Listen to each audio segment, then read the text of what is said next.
Hello everyone, in this video I'm going to show a step-by-step tutorial on how to register for EO broker account online. So first we're going to go to our browser, then we're going to search for EO broker.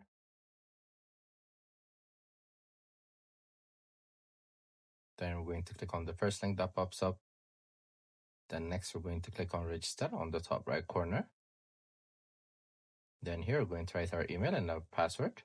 You could also open using Facebook.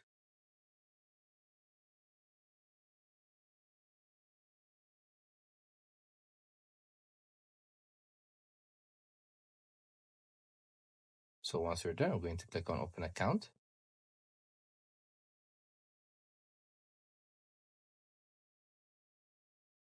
So once it loads, it's going to successfully create our account. So it's as easy as that. You can withdraw, you can deposit.